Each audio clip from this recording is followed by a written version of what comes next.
പിന്നെ മുജാഹിദ് വിഭാഗം ജിന്നുകളോട് സഹായം ചോദിക്കുന്നു എന്ന് ഇവിടെ പറഞ്ഞു.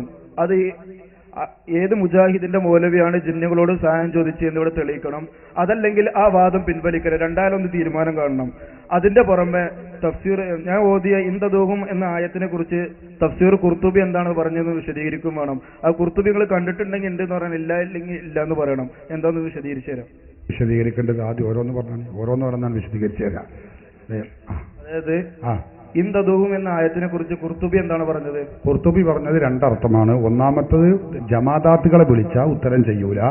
രണ്ടാമത് പറഞ്ഞത് സുമ്മ യജൂസു അൻ യർജിഅ ദമീറു ഇലൽ മഅബൂദീന, ആരാധിക്കപ്പെടുന്ന ആരാധ്യ വസ്തുക്കൾ എന്നും ഉദ്ദേശിക്കാം.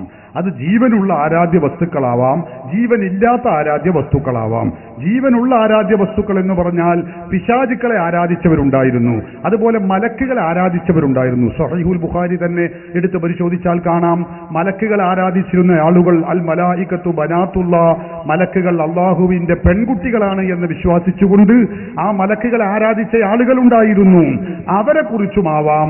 അതുപോലെ തന്നെ അമ്പിയാക്കളിൽപ്പെട്ട പലരെയും, ഉദാഹരണം ഈസാ നബി ആരാധിച്ചവരുണ്ടായിരുന്നു, ഉസൈർ നബി ആരാധിച്ചവരുണ്ടായിരുന്നു. അവർ അള്ളാഹുവിന്റെ പുത്രന്മാരാണ് എന്ന് വിശ്വസിച്ചുകൊണ്ട് വഖാലത്തിൽ യഹൂദു ഉസൈർ ഇബ്നുല്ലാഹ് വഖാലത്തിൻ നസാറാ അൽ മസീഹ് ഇബ്നുല്ലാഹ്, ജൂതന്മാർ പറഞ്ഞു ഉസൈർ അള്ളാഹുവിന്റെ പുത്രനാകുന്നു, ക്രിസ്ത്യാനികൾ പറഞ്ഞു ഈസാ അള്ളാഹുവിന്റെ പുത്രനാകുന്നു. ഇങ്ങനെയൊക്കെ വിശ്വസിച്ച കുറെ ആളുകൾ ഉണ്ടായിരുന്നു. അപ്പൊ അവരുടെയൊക്കെ ഭാവനയിൽ ഇവരൊക്കെ ആ ദൈവപുത്രന്മാരാണ്, ആരാധ്യ വസ്തുക്കളാണ്.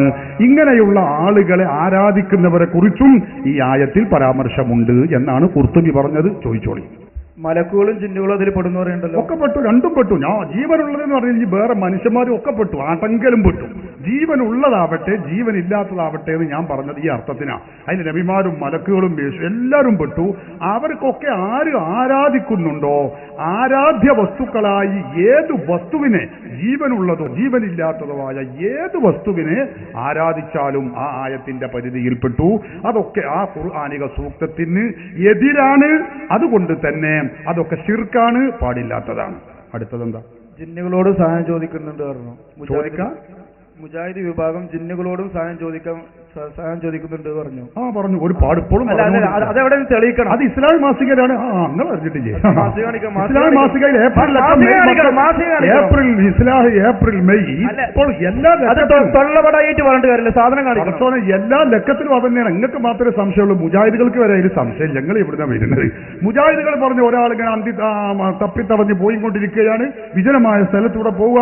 അപ്പൊ അവൻ യാ ഇബാദല്ലാഹ്, അള്ളാഹുവിന്റെ അടിയാക്കന്മാരെ, അള്ളാഹുവിന്റെ അടിമകളെ അളീരൂരി എന്നെ സഹായിക്കണമേ, അവിടെ മുമ്പിൽ വല്ല ജിന്നുകളും ഉണ്ടാകും എന്ന് കരുതി സഹായം ചോദിച്ചാൽ അത് ശിർക്കല്ല എന്നാ മുജാഹിദ് പറഞ്ഞിട്ടുള്ളത്. കഴിഞ്ഞ മുജാഹിദുകളുമായുള്ള സംവാദത്തിൽ ഞങ്ങൾ മണ്ണാർക്കാട് വെച്ചും മറ്റുമൊക്കെ സംവദിച്ചപ്പോൾ പറഞ്ഞത് അത് പാടില്ലാത്തതാകുന്നു, തൗഹീദിന് വിരുദ്ധമാകുന്നു എന്നാ സക്കരിയ സലാഹി ഉൾപ്പെടെയുള്ള മൗലവിമാർ പറഞ്ഞത്. ഇപ്പൊ പറഞ്ഞുകൊണ്ടിരിക്കുന്നത് തൗഹീദാകുന്നു എന്നുമാണ്. മണ്ണാർക്കാട് കാസറ്റൊക്കെ ഞങ്ങൾ കണ്ടതിന്. പക്ഷേ ഇവിടെ പറഞ്ഞ വിഷയം തെളിയിക്കണം. അതിനൊരു പ്രശ്നമില്ല. അടിച്ചിട്ട് കാര്യമില്ല, കാണണം. അതൊക്കെ എല്ലാവർക്കും അറിയുന്നതൊക്കെ വേഗം പറയാം. അടുത്ത ചോദ്യം ചോദിക്കും, നേരം കളയില്ല. ഇപ്പം പറഞ്ഞുതരാം, അതൊക്കെ ഇപ്പൊ പറഞ്ഞുതരാം. അടുത്ത ചോദ്യം സമയം അത്രയും കളയണ്ട. ഇപ്പൊ ബാഗ് എടുക്കുക, ഇതൊക്കെ കാണിച്ചാൽ പോകണം. അല്ല, അതിന് വേണ്ടി സമയം കണ്ട നമുക്ക് സമയം അധികം. ഞങ്ങൾ കൂടുതൽ സംസാരിക്കാതെ മൈക്ക് കൊടുക്കും. സമയം നേരം വെളുക്കൊണ്ട് പെർമിഷൻ കുറച്ചുള്ളൂ. അതാണ് സമയം നേരം കൂടുതൽ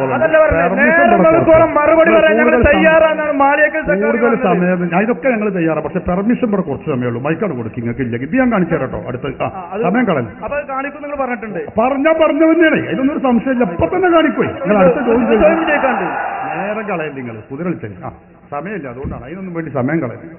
ഒരു വലിയ ചോദിക്കും. അയാൾ സ്കൂളിലും പോയിട്ടില്ല, മദ്രസയിലും പോയിട്ടില്ല, ചാലിയത്തുള്ള ഉദാഹരണം വെക്കാം. അതെ, അയാൾ മരിച്ചു. മരിച്ച സമയത്ത് അയാളെ കബറടക്കി കാര്യങ്ങളൊക്കെ കഴിഞ്ഞു. അപ്പോഴാണ് അമേരിക്കയിൽ നിന്നുള്ള ഒരാൾ വരുന്നത്. ഇവിടെ കേരളത്തിൽ സന്ദർശനത്തിന് എത്തിക്കുകയാണ്. അയാൾ ഇങ്ങോട്ട് വന്നു. അപ്പോഴാണ് ഇവിടെയുള്ള ഖുറാഫികൾ പറയണത് ഇതൊരു വലിയാണ്, ഇയാളോട് സഹായം ചോദിച്ചോളും, അള്ളാഹിനോട് ചോദിക്കണ മാരികൾ ചോദിച്ചോളുന്ന്. ഈ അമേരിക്കയിൽ നിന്ന് ആള് ഇംഗ്ലീഷിലാണ് ചോദിക്കണേ. ഈ ഭാഷ അറിയാത്ത ഈ പോത്തിന് എന്താ അറിയാ?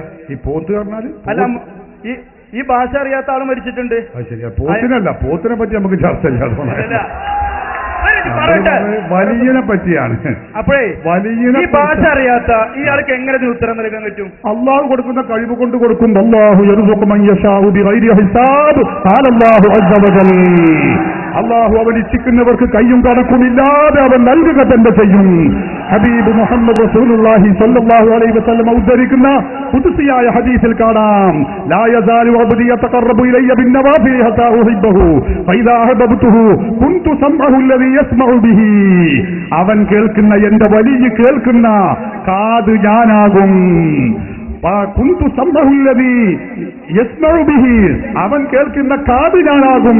വബസറഹുല്ലദീ യുബ്സിറു ബിഹി, അവൻ കാണുന്ന കണ്ണ് ഞാനാകും. അപ്പൊ അള്ളാഹു നൽകുന്ന കഴിവുകൊണ്ട്, അള്ളാഹു നൽകുന്ന ആ ശക്തി കൊണ്ട് അറിയാനും കേൾക്കാനും ഔലിയാക്കൾക്ക് കഴിയും. അതിൽ യാതൊരു സംശയവുമില്ല. പരിശുദ്ധ ഖുർആൻ അടിസ്ഥാനത്തിൽ, തിരു ഹദീസുകൾ അടിസ്ഥാനത്തിൽ ഈ കാര്യം നമുക്ക് തെര്യപ്പെടുത്താൻ കഴിയും.